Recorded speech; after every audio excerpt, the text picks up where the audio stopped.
Israel വലിയ രീതിയിലുള്ള വിമർശനങ്ങളും ഒറ്റപ്പെടലുകളും നേരിടുന്ന സാഹചര്യത്തിൽ തങ്ങൾക്ക് ലഭിക്കുന്ന ഏറ്റവും ശക്തമായ പിന്തുണ ഇന്ത്യയിൽ നിന്നാണെന്ന് ഇസ്രായേൽ പ്രധാനമന്ത്രി ബെഞ്ചമിൻ നെതന്യാഹു വ്യാഴാഴ്ച വെസ്റ്റ് ബാങ്കിൽ നടന്ന ഒരു പരിപാടിയിൽ സംസാരിക്കവെയാണ് ഇസ്രായേലിന്റെ നയതന്ത്രപരമായ നീക്കത്തിൽ ഇന്ത്യക്കുള്ള കേന്ദ്രസ്ഥാനത്തെക്കുറിച്ച് നെതന്യാഹു വ്യക്തമാക്കിയത്.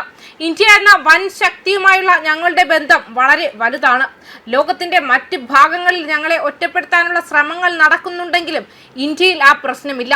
ഇന്ത്യയിൽ ഇസ്രായേലിനോട് യഥാർത്ഥമായ ഒരു ഭ്രാന്തമായ സ്നേഹമുണ്ട്. തികച്ചും അത് ഭ്രാന്തമായ സ്നേഹമാണ്, നെതന്യാഹു പറഞ്ഞു. 140 കോടിയോളം ജനസംഖ്യയുള്ള ഇന്ത്യയിലാണ് തനിക്ക് മറ്റെവിടത്തെക്കാളും കൂടുതൽ ഫോളോവേഴ്സ് ഉള്ളതെന്നും താൻ വിശ്വസിക്കുന്നതായും അദ്ദേഹം കൂട്ടിച്ചേർത്തു.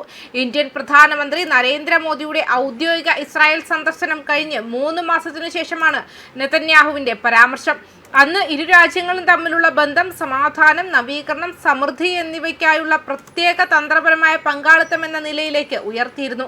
പുതിയ സാങ്കേതിക വിദ്യകൾ, സൈബർ സുരക്ഷ, കൃഷി, ജല മാനേജ്മെന്റ്, ആരോഗ്യം, സംരംഭകത്വം, പ്രതിരോധം, സുരക്ഷ എന്നിവയിൽ സഹകരണം ശക്തമാക്കുമെന്നും ചർച്ചകൾക്ക് ശേഷം പുറത്തിറക്കിയ സംയുക്ത പ്രസ്താവനയിൽ ഇരു രാജ്യങ്ങളും വ്യക്തമാക്കിയിരുന്നു. ഫെബ്രുവരിയിൽ പ്രധാനമന്ത്രി നരേന്ദ്രമോദിയുടെ ചരിത്രപ്രധാനമായ ഇസ്രായേൽ സന്ദർശനത്തിന് ഏതാനും മാസങ്ങൾക്ക് ശേഷമാണ് അദ്ദേഹത്തിന്റെ പ്രസ്താവന വരുന്നത്. ഇരു രാജ്യങ്ങളും തമ്മിലുള്ള ബന്ധത്തിലെ ഒരു പ്രധാന വഴിത്തിരിവായി ഈ സന്ദർശനം കണക്കാക്കപ്പെട്ടു. ജെറുസലേമിൽ നടന്ന കൂടിക്കാഴ്ചയിൽ സമാധാനം, നവീകരണം, സമൃദ്ധി എന്നിവയ്ക്കായുള്ള പ്രത്യേക തന്ത്രപരമായ പങ്കാളിത്തത്തിലേക്ക് ഇന്ത്യ ഇസ്രായേൽ ബന്ധങ്ങളെ ഉയർത്തുന്നതായി ഇരു നേതാക്കളും പ്രഖ്യാപിച്ചു. പ്രതിരോധം, വ്യാപാരം, സൈബർ സുരക്ഷ, കൃഷി, ഊർജം, കൃത്രിമ ബുദ്ധി, സാങ്കേതിക വിദ്യ തുടങ്ങിയ മേഖലകളിൽ സഹകരണം വർദ്ധിപ്പിക്കാൻ ഇരു രാജ്യങ്ങളും സമ്മതിച്ചു. Semi conductor, quantum technology, fintech, biotechnology, digital health എന്നീ മേഖലകളിലെ പങ്കാളിത്തം ശക്തിപ്പെടുത്തുന്നതിനെക്കുറിച്ചും ചർച്ചകൾ നടന്നു.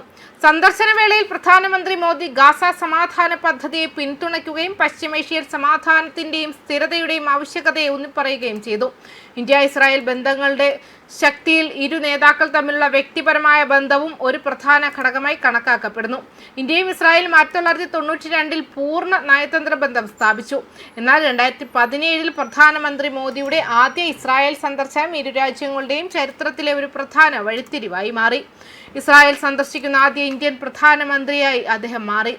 മുൻകാല മടികൾ ഉപേക്ഷിച്ച് ഇസ്രായേലുമായി തുറന്ന സമീപനം സ്വീകരിക്കാൻ ന്യൂഡൽഹി തയ്യാറാണെന്ന വ്യക്തമായ സന്ദേശം ആ സന്ദർശനം ലോകത്തിന് നൽകി.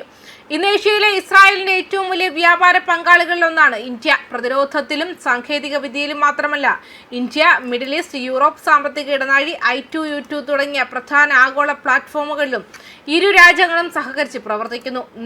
നെതന്യാഹുവും പ്രധാനമന്ത്രി മോദിയും തമ്മിലുള്ള ഈ രാഷ്ട്രീയം രസതന്ത്രം ചരിത്രത്തിലെ ഏറ്റവും ശക്തമായ രാഷ്ട്രീയ പങ്കാളികളിൽ ഒന്നായി കണക്കാക്കപ്പെടുന്നു. അതേസമയം ഇന്ത്യയുടെ ദ്രുതഗതിയിലുള്ള സാമ്പത്തിക വളർച്ചയും വികസിച്ചുകൊണ്ടിരിക്കുന്ന ആഗോള സ്വാധീനത്തെയും പ്രസിഡന്റ് ഹെർസോഗ് പ്രശംസിച്ചു. ഇന്ത്യയെ മധ്യപൂർവ്വദേശത്തിന്റെ മഹത്തായ ഭാവിയുടെ അനിവാര്യ ഭാഗമാണെന്നാണ് വിശേഷിപ്പിച്ചത്. ഇന്ത്യയുടെ ഭാവി വികസന പാതയിൽ ഇസ്രായേലിനും ഒരു പ്രധാന പങ്ക് വഹിക്കാൻ കഴിയുമെന്നും കൂട്ടിച്ചേർത്തു. നവീകരണത്തിൽ അധിഷ്ഠിതമായ വളർച്ചയ്ക്ക് ഊന്നൽ നൽകിയ ഹെർസോഗ് ഇന്ത്യൻ ഇസ്രായേലി സർവകലാശാലകൾ, ഗവേഷണ സ്ഥാപനങ്ങൾ, യുവ സംരംഭകർ എന്നിവ തമ്മിലുള്ള ആഴത്തിലുള്ള സഹകരണത്തിനുള്ള സാധ്യതയിലേക്ക് വിരൽ ചൂണ്ടി. ലോകമെമ്പാടുമുള്ള ഇന്ത്യൻ യുവ പ്രതിഭകളെ കോളേജുകളിലെയും സർവകലാശാലകളിലെയും ഗവേഷണ കേന്ദ്രങ്ങളിലെയും വിദ്യാർത്ഥികളെയും നാം തിരിച്ചറിയണം. അവർ നവീകരണത്തിന് നേതൃത്വം നൽകുന്നു. ഇരു രാജ്യങ്ങൾക്കുമിടയിൽ കൂടുതൽ അക്കാദമിക് കൈമാറ്റങ്ങളും വിദ്യാർത്ഥി ചലനവും പ്രോത്സാഹിപ്പിക്കുന്നുവെന്നും അദ്ദേഹം വ്യക്തമാക്കി. ന്യൂസ് ഡെസ്ക്, കർമ്മ ന്യൂസ്.